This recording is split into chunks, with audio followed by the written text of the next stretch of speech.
Zero casualty ang target ng lokal na pamahalaan ng Samar sa pagpasok ng bagyong Haiyan.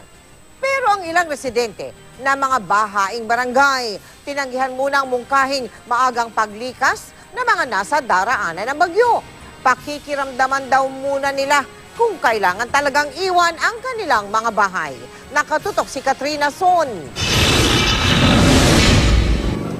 Naging maaraw at mainit ang buong maghapon dito sa Samar. Alam ng mga residenteng may paparating na super typhoon.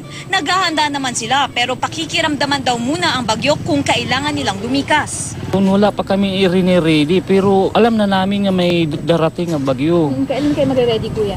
Ngayong gabi Pag ba? nag-umpisa ang bagyo, yun na, magre-ready kami.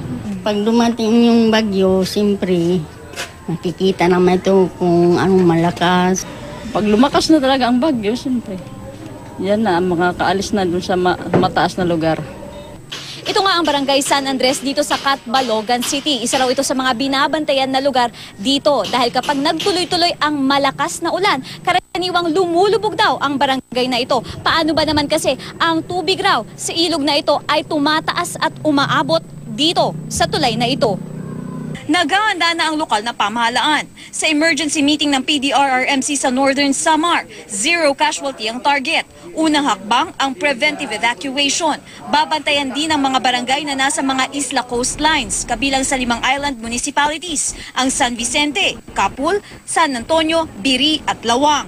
At 4 na inland municipalities, Lope de Vega, Selvino Lobos, Catubig at Las Navas. Nakamonitor na rin sila sa weather station doon.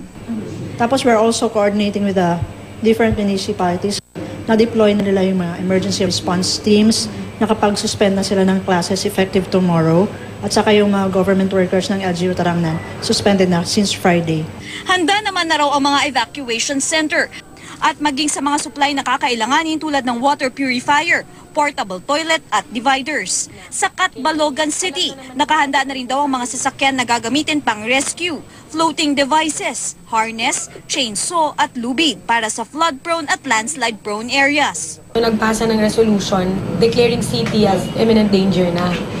So yun yung naging basis namin para i-declare din na wala ng klase bukas. Katrina Son, Nakatutok, 24 Oras. Nakaposisyon na rin po sa Samar ang team ng GMA Kapuso Foundation para umagapay sa ating mga kababayang posibleng maapektuhan ng bagyo.